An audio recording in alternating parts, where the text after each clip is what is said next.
What's up, everyone? Ladies and gentlemen, welcome back. Welcome back. I hope your eardrums are okay after that. That was aggressive. Welcome back to the DJ Life podcast. As always, we have Mr. Erik Massengale, the dude with glasses, and we have myself, DJ Webb. Yeah. October is complete. October's complete. How you feeling? Well, it's not complete until midnight. We still have like 4 hours, but whatever. It's complete. Right. Work is complete. You don't need events right now? Halloween weddings, anybody?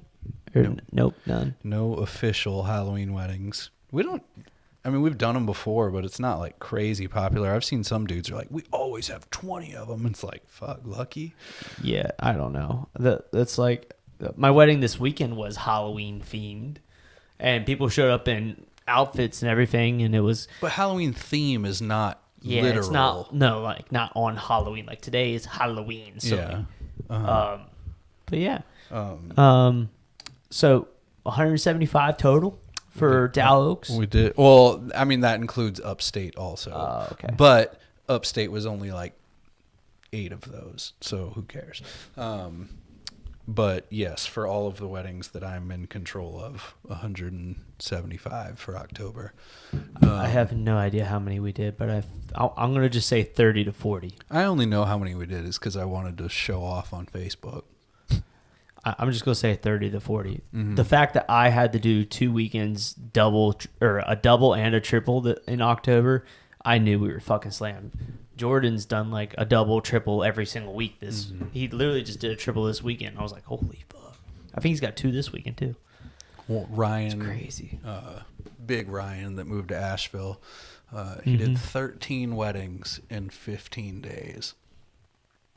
I remember him saying that, and I was like, damn, I don't remember putting you on that many. 13 in 15 days. Yeah, he only had 2 days off in 15 days. I'm just wondering what day is the week were all these weddings? We have a bunch of weekday weddings at that castle. The Castle Lady Hawk thing. And he just does all of them does pretty much. Yeah. I mean, it costs a shitload of money to send someone else. What up? David's in the building. We got both Davids in the building tonight. Dustin's in the building. What's up, everybody? But like October is over. We're still in it for about 2 more weeks though. I actually had a sub DJ who doesn't really do that many for us, but he does here and there. And he texted me this morning. He was like, "Shit, that scared me." He texted me this morning and was like, "Yo, I'm booked on the 4th." And I was like, "The 4th of this coming Saturday?" You know, like what do you mean? And he wasn't like bailing on me. Apparently he had told me already and I forgot. So I guess I can't be like that mad at him, even though I am. We had a drastic like drop off in events.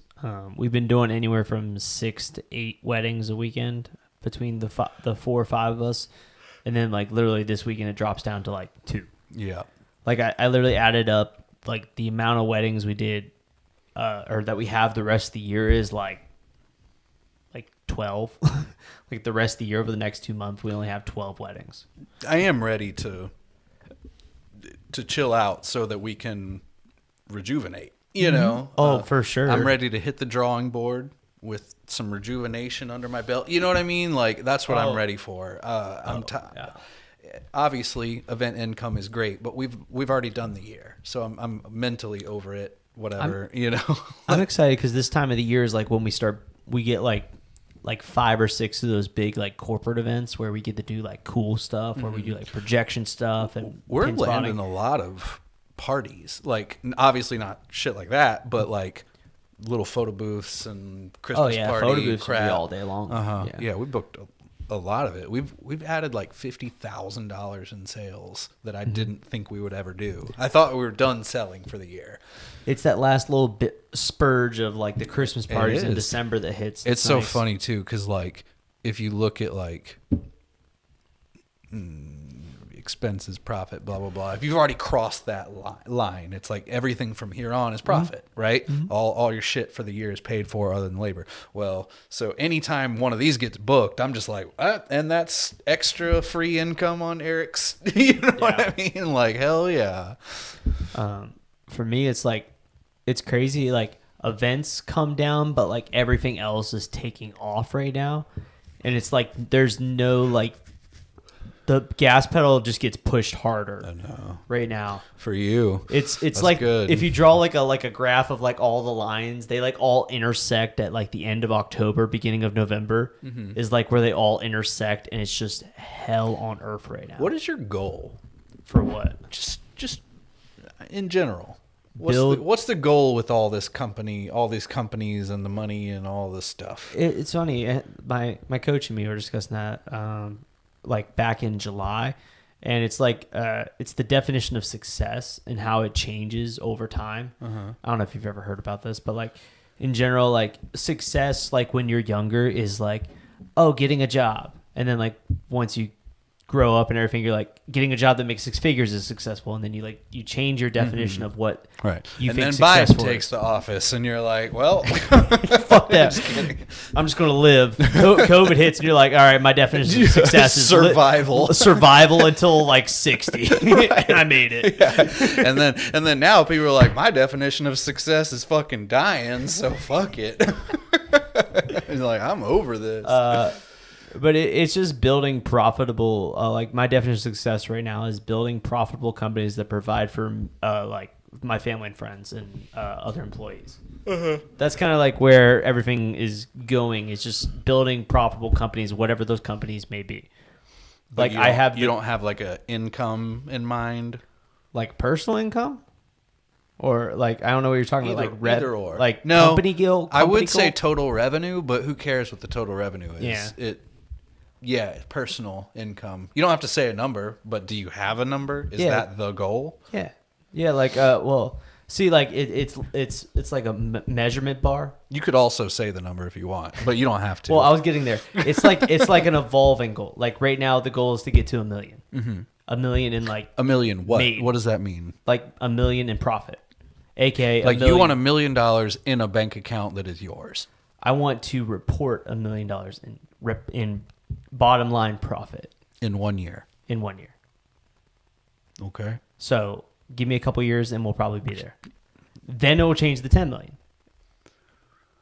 But there's honestly, the profit of the company is not really what my main goal is. It's net worth. My goal is to get to a net worth of 10 million. That's the first goal, is to get to a net worth of 10 million. Once I get to a net worth of 10 million, then we're going to go to 100 million, then we're going to go to $1 billion. Okay. It's going to be a stage, but like right now, if you go downstairs in my office, the very top of that little goal board thing I make that you're like, oh, it's cheesy. I don't say it's cheesy. Yes, you do. Yes, you do. No, I don't. He likes to try and knock you down a notch. I only have so many things I can talk about. At the very top of it, it's been $10 million, and it's said $10 million since 2016 when I first made it. So like, and then all the other goals are below that, but that's the goal, is to get to a net worth of 10 million first. Just because $1 million is like too small in my opinion. Like once you buy a house, once you like start acquire, if you own a business and you buy a house, like you can get to $1 million so quick. You can spend it doesn't require how would you spend $1 million? Like you don't even have to ask that, because someone could easily just spend $1 million in a short period of time. Like my current net worth is over $1 million. It's most people, yeah. If you own a company, and you bought a house, it's so quick to get into a net worth of $1 million right now. Just because the combination of both of those, either one of them or the other, is going to basically get you to $500,000 off the get-go with the market and everything right now. But so that's kind of I just didn't know if you had an end goal. Honestly, from what I just gathered out of what you said, is you don't have an end goal. Because if you say, oh, well, right now it's 1 million, and then it's 10 million, and then it's this, and then it's that, and then it's that, blah, blah, blah, there's no goal in that, you know. Well, the end goal is at the end, when I have companies that are generating money and I don't have to do shit. But you technically have you have that now. No, because I'm still in those companies working. I mean, like, You don't have to be. Yeah, I kind of do. Oh, well, you're close. We're close to this one step. My definition is I can leave the company for a whole year, never have any. Maybe I have 4 meetings, like a board member, right? Yeah, like an investor. I have 4 meetings a year, 4 quarterly meetings. If I can get to that level, that business runs now without me. But right now, like, it's every week I'm in every business meeting and talking with every single business. You are busy all the time. Every business is growing. So, I mean, like, we're getting a whole facility. Literally, we just signed it, everything. I got to put the checks in tomorrow and we can get the keys. I've like fallen mentally out of grind mode, whatever you want to call it, you know? In the moment, I mean, like, yeah, I want what I have to thrive, but as for like new projects and whatnot, and I'm not saying that I won't change my mind and go back to that, but like in the moment, I just don't really want to start anything new. I feel like I just fucking work and work and work. Well, technically right now you have like 3 businesses. Yeah. Well, but that's not my, I'm saying I don't want to start anymore in the moment. Well, no, that's the same with me right now. Like, I have opportunities to start an educational program, and I've literally shifted it to the back burner because I need to focus on my 3 money makers. And I think I was watching one of the influencer people. What was either a Blinkist or I was watching a podcast or something, and some fucking neurologist was on and talked about how like people can only focus on a max of like 3 things at a time, if 4, maybe 4, and it makes total sense because throughout my life, whenever I tried to add that 4th aspect, like something just crashed, like something fell behind. And that's like kind of right now where like all 3 businesses are up running full speed and my YouTube is falling off because I don't have time to spend. And just like the podcast, I don't have time to spend on it to go ham in it. Like I was like, when I actually took time and was making like the cut up shorts and everything and using the AI shit, it was going great and everything. And then as soon as Holiday Lights picked up, I had to cut that out completely. I just couldn't. You didn't have enough time in the day. I think that's because most people like business owners can work 12 hours a day and you spend 4 hours in each one. Something I've realized is that, you know, like 5 years ago or whatever, I was like, oh, I need to make $100,000, whatever the more money, basically. I need to make that much money. And then after a certain threshold, it was just kind of like, I mean, I can pretty much buy, I can go out to eat if I feel like it. I can provide for my family if I feel like it, and blah, blah, blah. You know what I mean? So the income is no longer the goal, even though, of course, I want more money because who wouldn't, I know what you're saying in terms of we're at a point now where like the income's not necessarily the motivator. Like you have to have a different motivator because there's enough income going on right now that you have more than enough to I have enough to live. So who cares? Past that. But now goals are more fucking patting myself on the back, posting on fucking Facebook. I just did 175 weddings, but I didn't show up to a single one. Something like that. You know what I mean? And stuff like that. You need to go talk to some rich people and get some new goals. I agree. Like a boat, owning an apartment complex, or something along those lines needs to be your next goal. As dumb as it sounds, I really do need that. I think that it would help me. First off, like I said, when I was smoking the vape, and I've never done that, and I went from not smoking since I was in college, so 10 years not smoking, to smoking literally every day for a month because it was fun, whatever. And this is going to sound so stupid, but my productivity went to virtually 0. Duh. I know that's a duh, but like I need to, it's an enjoyment thing. I need to get away from that and then also find a balance, place myself in like what the position you were just saying, to where I get some motivation. I think it's and just, this is me speaking out loud, but like maybe it's just you need a new inner circle. I don't even have a circle. Every single person that I communicate with. But I think you need, like, and we talk about, like all the top dogs in the DJ world and everything, those have been like kind of what you've been gunning at to try and get, and now that you're like among them, you need to like have a new set of like either people you're chasing or trying to get to, or you know who we should fucking be hanging out with? Fucking Dom. Dom, or we need, who we really need to get on the podcast is Glenn. Yeah. We need to get Glenn on the podcast. Roush. It's crazy because I remember he was doing a seminar. I didn't know who he was, and I remember him talking about, we crossed $1 million. And then he was like, my next goal is how can I do 2 million? Obviously, that's old news now. You were there, though. This is 2019. Yeah, 2020. 2020. In Vegas, yeah. They just crossed what?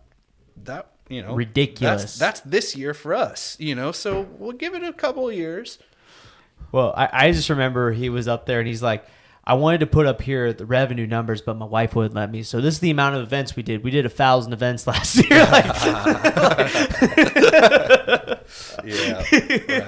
You guys can calculate the number after He's that. a cool fucking dude, though. He is super cool. Everyone is always excited. Couple questions in the chat right now. I'll answer David Gonzalez's first one. What AI am I using for video shorts? It's called Opus AI.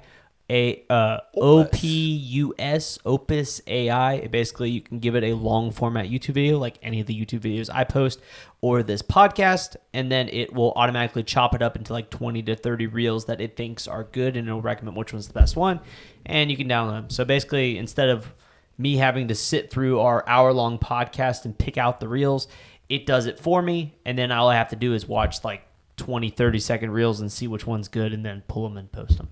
So, but Kevin's question, moving forward, are you going to be doing wedding shows as a marketing strategy? I would say certain shows. I'm curious to what he's about to say, because as his competitor, I'm curious what his thoughts are on the local wedding shows. Okay, so our good friend that does the local wedding shows, I would say his show is completely going to go to nothing in the next year or two. I can't even respond to his messages anymore. It's cringy at this point. Like, bro. Now there's wedding shows like ACS Bridal, who throws these. Is that who I put you on to? They're the one that did the big recent one. Yeah, but that one sucked. That one was awesome. No, terrible compared for you. I mean, we got leads, but ACS also did the one in Charlotte, and they're doing the one in Raleigh. Right. Yes, those two were fucking crazy. Which it's a bigger demographic is basically the best way to put it. But and they're also doing one in Greensboro next year. Oh, I'm gonna in do September. That one. I'm gonna do that I saw it on their list today. I'll do that company's all of them. Yeah, and they're a massive. They're literally anybody watching this round. Look up ACS Bridal. They're probably doing a show in a city near you. They do shows all over fucking America. And the thing is, these guys are based in New York, and they're basically a marketing company. Yeah, I mean, that's literally what they are. They're a marketing company. It's hard to sign up with them. That's how fucking weird it is. Yeah, it is. The thing you have to fill out is 15 pages of a shitty PDF that was on the internet, and they're like, all right, here, give me your credit card number. It's like, I don't know. And then literally, like leading up to the show, you get zero communication. You might get zero. You might get one email like the week of that's like, here's your thing, and then they give you your booth number, and then you show up, and there's literally like 2 people that are running the whole thing. So, and they're like, yeah, your booth's over there. They can get people to that fucking show though. There's thousands. I mean, there's at least 2,000 people. They know how to get people to the fucking show. Right. They know how to market. I mean, I see their ads for just being in the show. And maybe that's because I've interacted with them before, so they use my thing. But like, I don't ever see anything. But either way, that's great. They're good. They're good at what they know how to do, and that's market. So look up ACS Bridal shows. Just Google it, and you'll find them. Yeah, I actually need to sign up for all those shows while they're still offering you the do a show discount thing. I heard hold off. Really? What's her name at the Nixon's photography? She said wait until Black Friday. She said they do a huge deal, and you can like buy a bunch of these shows. Perfect. At a good deal. Yeah. She gave me that inside point. I'll try it. So anybody watching, wait until Black Friday. Apparently they do a huge deal, and you can buy multiple years at like a lower rate or something. Maybe. Yeah. She said she does that with the Charlotte show. Do you guys use any system software to manage employees aside from CRM and reminding them what to do? I mean, though, obviously Yes. DJ Event Planner does all the shit with my CRM. The only two other softwares I'm using for anything like that is Calendly and Zapier. But that's just reminding people to do shit. So I don't even know if that's what you're looking for. We use, so this is definitely an expensive tool to get. It's like $2-3 grand a year. It's called Trainual, but it's like a process, policies, documentation software. And for my company, with the amount of employees I got and the amount of complexity we have with our events and enhancements, it's very useful for us to be able to document a lot more thorough, like all the processes. And I can assign a new DJ to go through all of those, and I can track their progress to see if they've actually watched or looked through all the content or not. But yeah, it's just like a modern corporate sort of process, policies, documentation, like our alcohol policies in there, our dress codes in there, and I can assign each of the DJs to them, and I can verify that they've watched it. And then if they violate any of my policies, I know. But all my employees are W-2, so it's a little more hands-on. I mean, that's always a good thing to have, just like a bank of information. Like even if it was just a website, and it's like an employee-only visit. And I'll be the first to say it's not even close to like what it should be. No, it's like 20% of what it should be. Right. 20% is probably generous. Processes are always the last thing you ever put energy into, or documenting a process, until it becomes a money issue.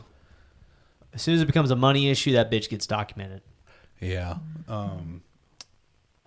I just, honestly, ever since Graham left with the drug shit, I just have kind of put any kind of progress on the back burner. Let's just survive the year. That was too big of a weird thing. He like posted on Snapchat. He had his feet on like a hotel bed, and it said something about the Navy. It was like the Navy put me up in a nice room or something. It's like, did you fucking join the Navy? What the hell? Like, okay.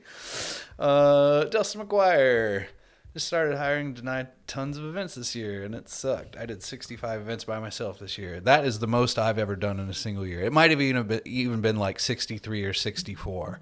But the last year that I DJ'd full time, I did the same thing. And I don't know how.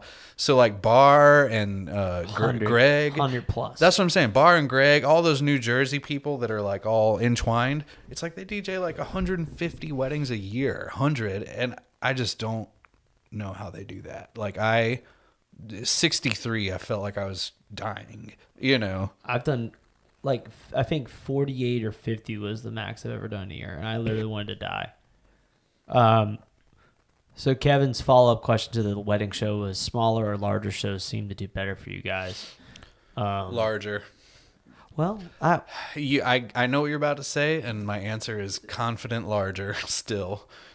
Okay, well, I'm gonna flip the. Go ahead. I know you're gonna say larger is better, but what about these freebie vendor ones we get to do? Freebie vendor ones. Yeah, where it's a vendor open house.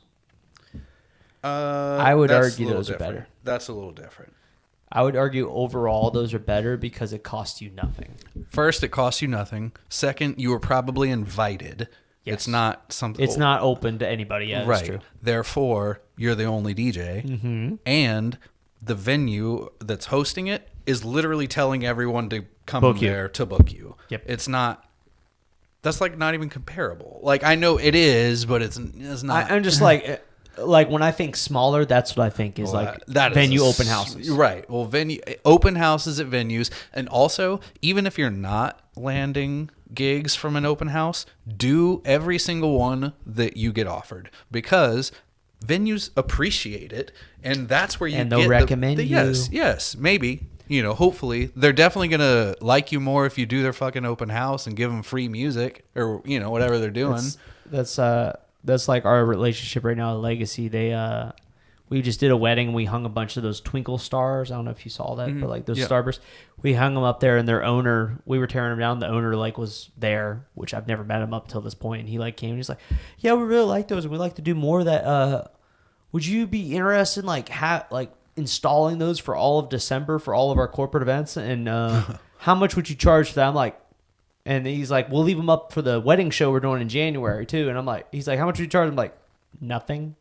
Like, do you want them up now? Like, I'll put them up right now. Like, you're telling me that you want to put them up there and advertise this service that we provide, that we're going to charge $1,000, $2,000 for any client. Yeah, of course I'll do that all day long. Right. I ain't going to charge you a dime. That's the same sort of thing, basically, with doing those open houses. Like, you want me to come for free or you want me to come do something that's going to benefit me in events down the road all day long. I think the biggest thing that I want to adjust, at least that I have already put into, thought about and can talk about, I think, because the worst part about my job is sitting around waiting for a phone call that something went wrong, right? And then the rest of your day fucking sucks. Having it to where that's someone else's problem, and that's a big hurdle, I mean, I have to train someone on literally everything. Like they need to be me. Or take like one of your best DJs but then you lose a DJ. It's easier to do the other thing. You said it yourself. It's easier to replace a DJ. It is, but it's easier to replace someone who not even a DJ. It's just someone. But 9 times out of 10, your problem is probably evolving the equipment. And DJs are also stupid. Sorry, guys. Sorry, guys. There's some good ones out there. I'm just saying. Tech ones. Me being a DJ, you're right. However, there's a reason this industry is kind of easy. We've seen the questions. We see the questions online that some of these people ask, and everyone sits there and does the little forehead slap. Like, are you seriously asking how to connect a speaker to a computer? Yeah, I mean, you have the Glenn Roush's and the Jan Eyes of the world. That's not what we're talking about. It's easy to make a killing, though, in this business. When did you know it was time to go full time? Honestly, I mean, I was like full time before I was ready to be full time, just because I did this as my job as I exited my drug dealing job. Basically, I was like, how did I say that? As I quit, you went through a bad period and you went from nothing to rising. Yes. So there was no like quitting anything. Yeah, I didn't. It was just that was the rise from the ashes. Exactly. Yes, that's a good DJing. way to say that. Yes. DJing was his rise from the ashes. Owning a company is really what took him to the point of making a living off of it. Yeah. Well, when I started, I didn't even have to make money. It was just I just wanted to DJ. And then by the time I made $200 off of a gig, I needed $200 from the gigs. So it just kind of worked its way as my needs worked their way. And then eventually I did the company thing, and now I'm an adult, and that's yay. Let's see. I went full time probably too late, honestly. Yeah, it was like what, a month ago? No, it's been well over a year now. It's crazy how fast time flies once you go full time, though. I know. But my justification was when I was making more money, twice as much money with my companies as I was in my engineering job that was sucking 40 hours of my life away every single week. And it was actually when I switched engineering jobs. I was working one that was eating away like 60 hours of my week, so I never really could think like enough about it as to how stupid it was I was doing that until I switched to a different engineering job that gave me more flexibility, let me take lunch breaks, and I did work on the lunch breaks. That when I realized just, going from 60 to 40 hours a week, and just that how much more my company grew just having a few more hours of my time, I was like, what the fuck am I doing? Yeah. Like, if I book one extra wedding, and fucking per week in that extra like 10 hours I got back, that's it. How much am I going to get when I get 40 hours back? Like, I'm just going to shoot it for the roof. And that's exactly what we did. So, yeah, basically I justified the money. The bigger crazy thing for me learning is just how faster you can grow when you hire people. Like operations people. I know. It's a tough pill to swallow, though.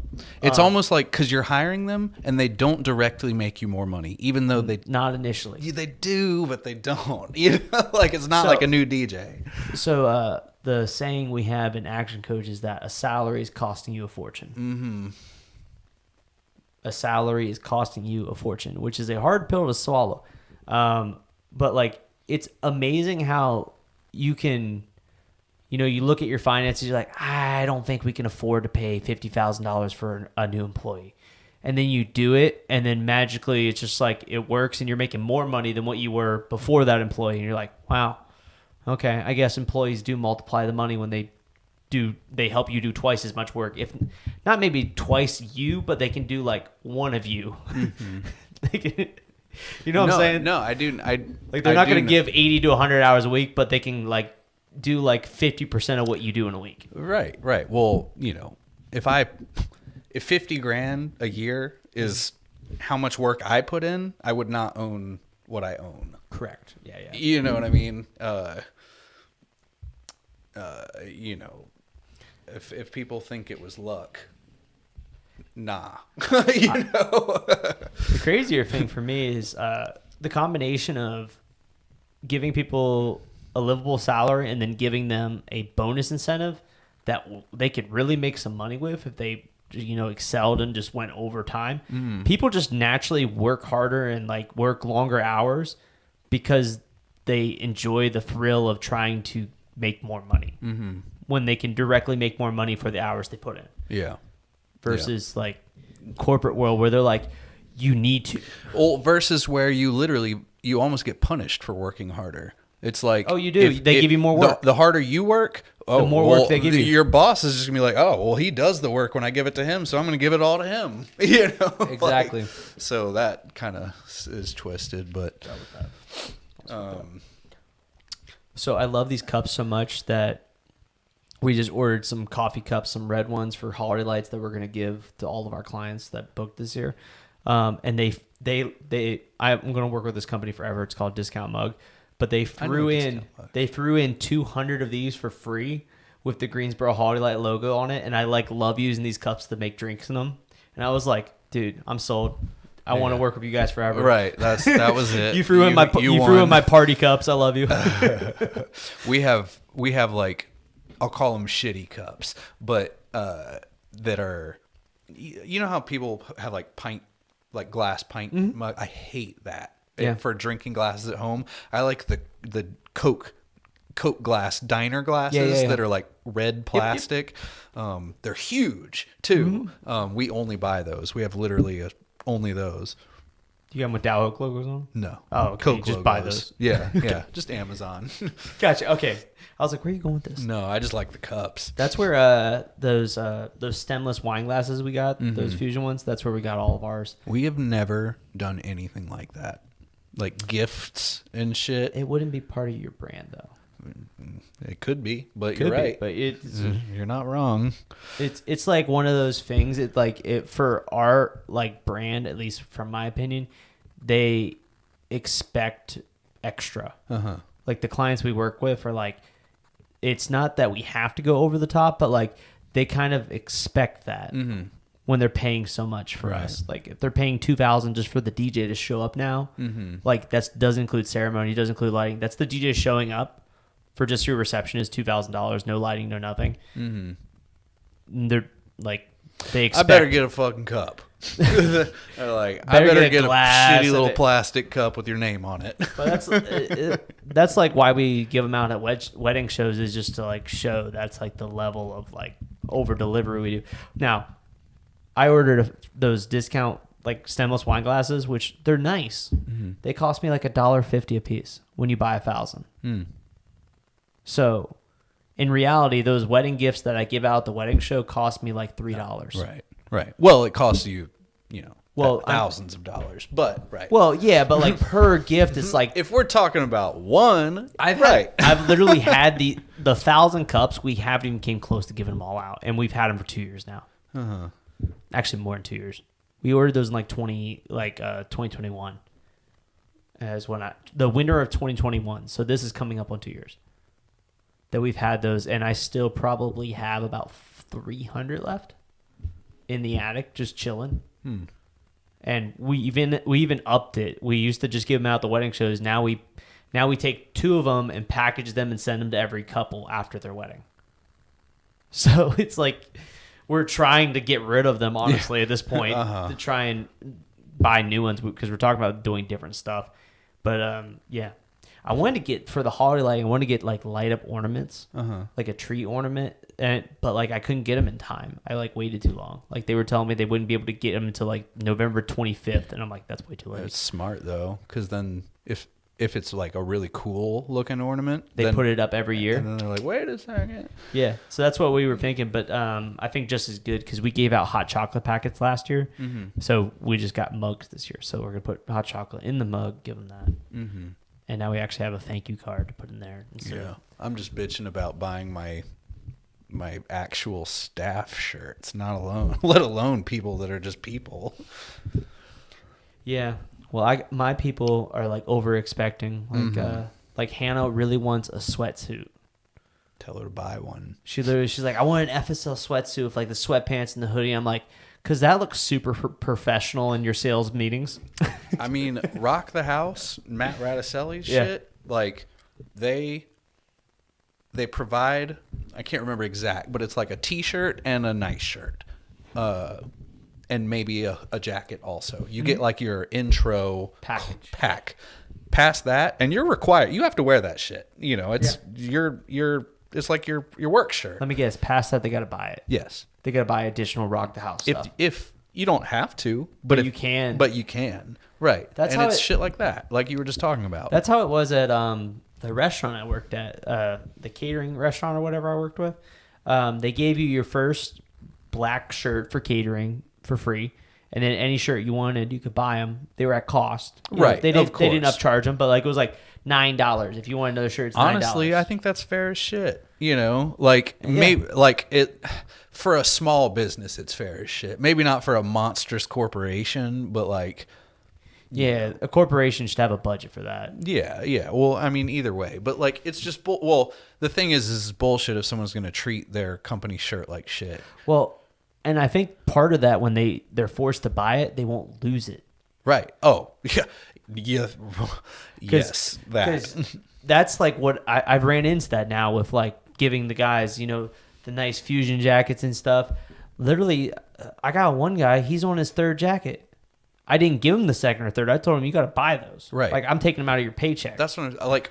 Like, they're not cheap. They're like $60 jackets. Like, it's the way we order clothes, though. You know, it's like a drop every time. You know, we're buying like thousands of dollars worth of clothes at a time. What I would prefer, I guess, obviously, is to come up with 10 designs and things. Print on demand, and then it's print on demand. You can do that, and then just charge cost of. So, the shop I work with, embroidered stuff, you can do that. It's by the piece. Now, if you want to do the print stuff where it's like a printed shirt, there's a 25 shirt minimum.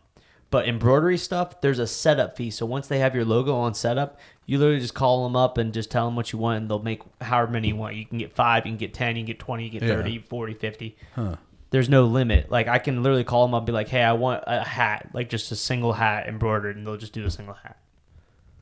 Because embroidery is just a one and done. They don't like the screen press. They have to like set that bitch up with the ink and everything. You'd think it was cheaper, You'd think it'd be easier to do screen printing. No, because you got to set up the stencil. Have you seen a screen print machine where it's like got the things? It's like a big ass machine. It's as big as this room, and it's like a big press, and you have to go through and have the ink ready for each one, and you got to put that like a stencil inside of each one. But it's shittier. Dude, don't ask me why. Yeah, don't ask me why. Whatever. All right. Yeah. But like that machine, it's just the setup process is so extensive to set it up that they need to have a minimum to do it for it to be worth their time. And also the ink's only good for so many times. So like if you're going to put so much ink, you want to be able to get a decent amount of shirts out of it. But screen printing is cheaper in bulk than embroidery. Embroidery is more expensive. Because but like the setup process is literally as simple as they put the damn thing in the machine, center it, and just punch in and tell it what logo to do, and then the machine just does it. There's no manual to it. The screen printing is also manual too. Gotcha. So it's more involved. Yeah, I need to try that company. We're big enough now. It'd be nice to get more clothes. I got an active convo going with them, so just remind me tomorrow, and I'll do an introduction for you. Yeah. Well, I mean, I could have tried harder. It's not.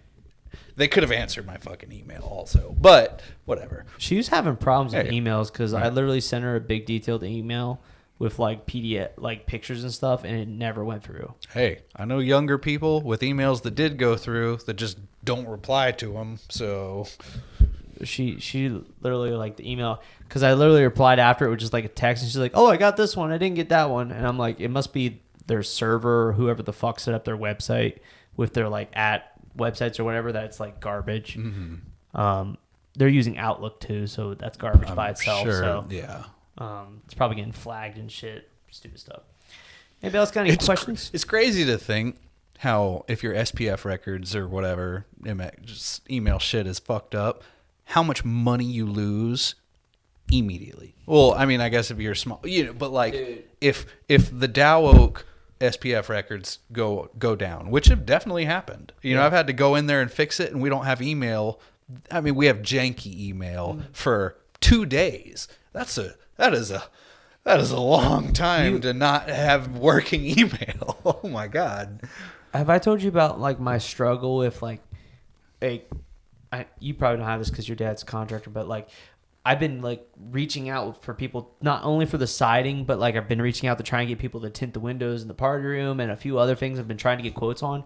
And I'm reaching out as a modern person. I'm not calling any of these fucking places. I'm going on their website, filling out the form. You're following suit. You're doing what they told you to do. Exactly. I'm filling out the form. And I've literally not heard anything from like 80% of these companies. Hey. No phone calls, no emails, no nothing. And it's like, how much money are these companies losing?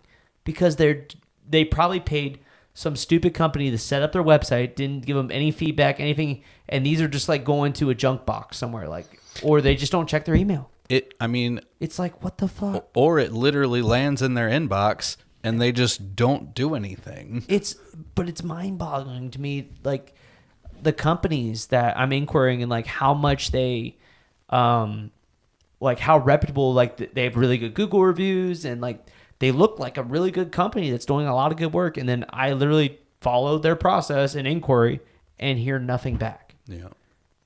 And it totally makes sense why millennial arbitrage is happening right now. What is you gotta stupefy that? There's a lot of millennial entrepreneurs that are literally just going in and buying like service businesses, like from like boomers that are like looking to retire, and their company's not worth shit because they never built it to be a profitable company. It's just like been their life, and they're buying it for like pennies on the dollar. Say like an HVAC or a Terminator company, a lawn care spraying company, you name it, HVAC, cleaning companies, all the services you can imagine for your house, pressure washing, stuff like that. They're buying these companies on pennies on electricians, plumbers. They're buying pennies on the dollar. They go in, rebrand it or upgrade the brand, build a nice website, put in good emails, put in some automational follow-up sequences, phone calls. They're putting in all that. They build it up over like a year or two to be like profitable, making good money, and then they sell it. And then they go to the next one. And that's all they're doing is they're just flipping businesses. Yeah. And turning these service businesses that are doing shit into profitable companies, and then they're just exiting. Mm-hmm. It's a little thing. If you look up millennial arbitrage service businesses and stuff, you'll see a lot of it going on right now. But it's kind of like I kind of like it. I'm like sitting here like, oh, really? Is that happening?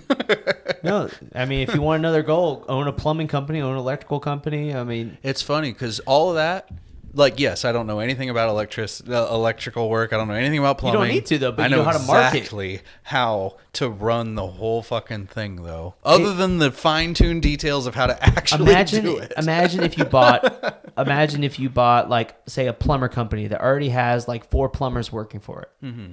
And you just go in there, and instead of these motherfuckers doing, like, 4 jobs a week, you just... Yeah, start cranking them. Basically put Google ads on, Facebook ads, and get that pipeline flowing. Right. And then they're doing fucking build some jobs systems, a day. do marketing, and fucking just the stuff. I really attest to it, how quickly I was able to grow the holiday light business, and like how easy we were able to dominate the market. But you didn't even buy anything. You just scratch. But what they're doing is exactly how I built that business, is just by being better at all the things that people want nowadays. I mean, look at Upstate DJ Company. Exactly. Literally just was like, I want to start one where I don't know anyone. That was the goal. Yeah. Crazy. Would you ever hire a solo op DJ to work with you while still operating their own DJ business? Yes. We do that all the time. There was definitely a time I was like, fuck no. But no, as long as that solo op DJ is respectable and knows the rules, then there's no problem with that. I don't think. Interesting. It's a little less than that, but like 2 of my guys have their own LLCs. Mm-hmm. Both Ralph and Jordan have their own LLCs because they do such a substantial amount of like college and bar work that I could care less to get a cut of. Yeah, of course. And they like do touring events where they're making like, maybe they're making max $400, $500 event, but like it's on the weekday. Like, go do it, make your money, have fun. Just, I don't care. So yeah, basically they do operate their own DJ business, and then they work for me on top of that. But as long as you provide for them and give them money and the events, they're happy. Yeah, I have maybe not plenty of dudes, but I definitely have guys that I book, and then when they're not working for me, they're, blasting their company name, they're just like the rest of us. They're like all y'all. They're contractors for hire.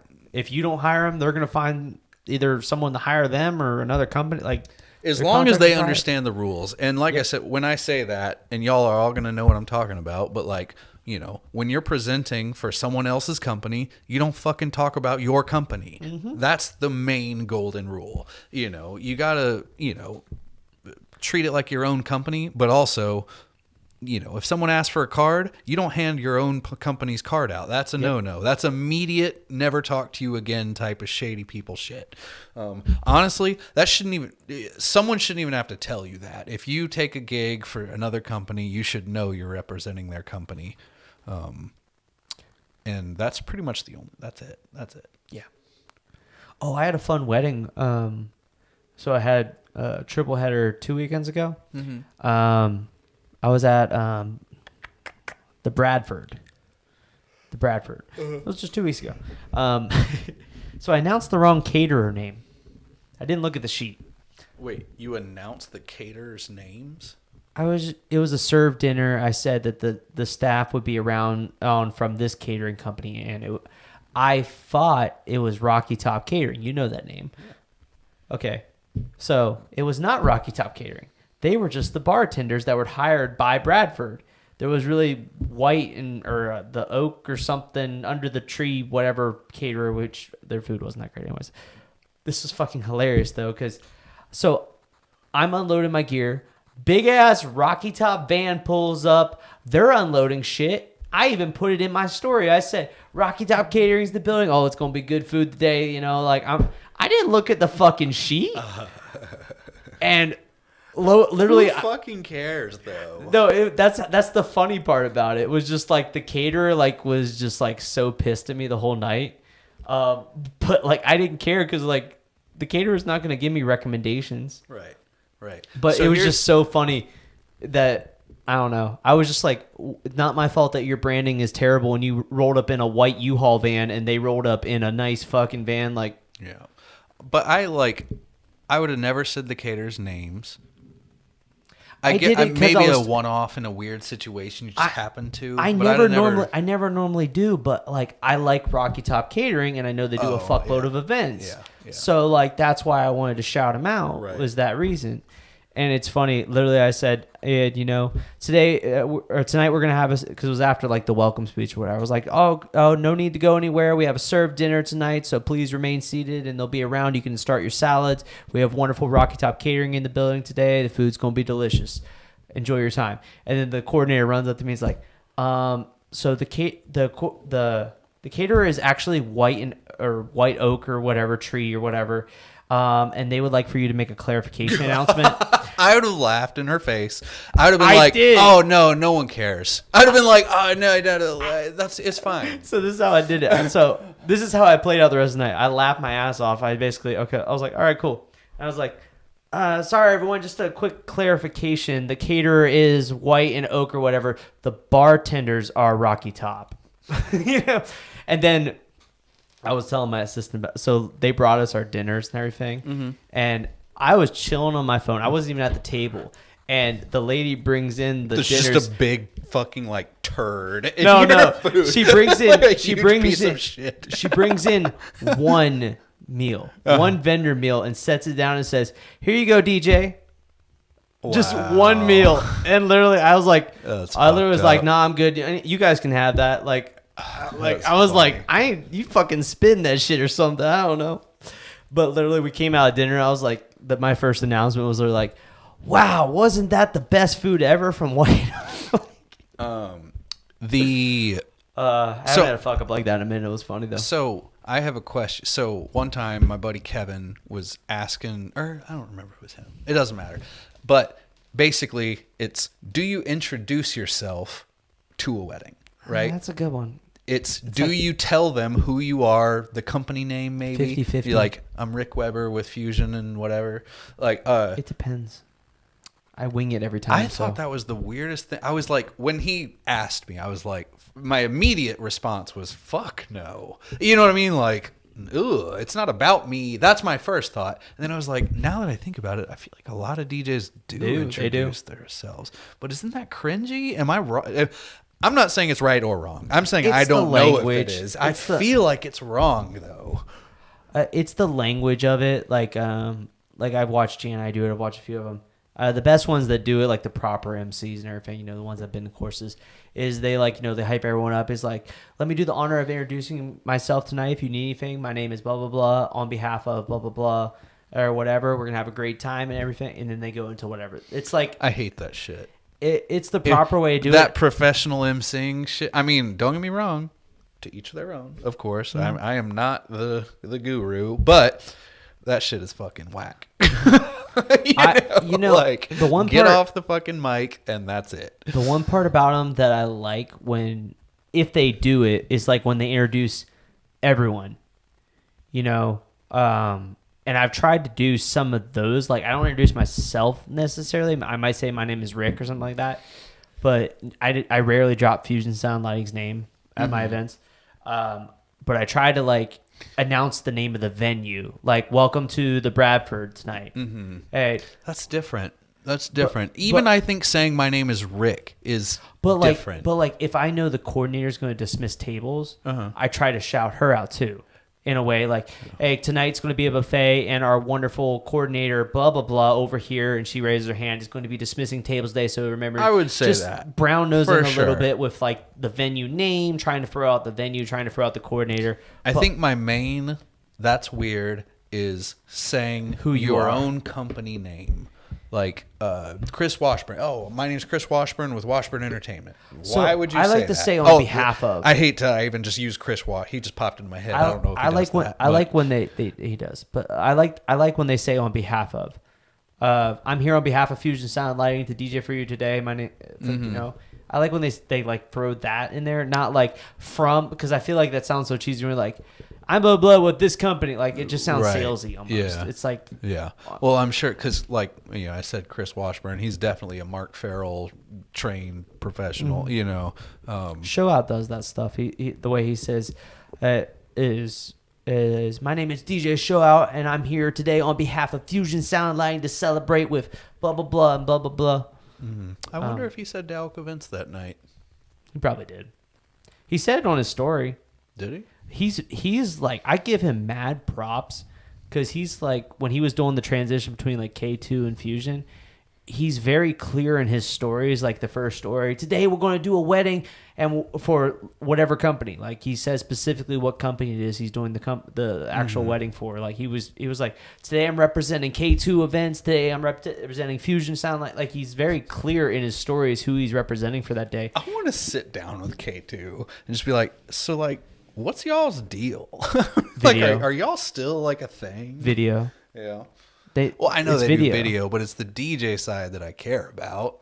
Well, they make their money in video, so it's whatever. The DJ trick is local. Did you power flicker, right? I don't know what the fuck you're talking about. Yes, the power flickered at the Bradford when I was there. That shit fucked me up because I'm so high tech with all my fucking like rack and everything. The power like flickered that Saturday night, and when it did that, like my whole drive rack had to like do a reboot. So like my shit cut, but like it was still running on my decks and everything. And like I was like, where the fuck's my volume? Like trying to test my mic, it's not working. I go down, I look, and the drive rack's like booting up. And then when it finally booted up, then I had audio. It was like, wow, the limitations of advanced technology because I got to wait on the fucking computer to reboot before I can have audio again. Yeah. Yeah, it happened like 3 times too. It was annoying. Two times it was such a small flicker, nothing really changed. But like the one time, it literally shut all my shit down, and I had to reset like my computer, like shut Serato down, shut SoundSource down, and turn off my decks and everything because it had to resync the MIDI devices in the correct order. It was fucked up, but that sucks. Yeah.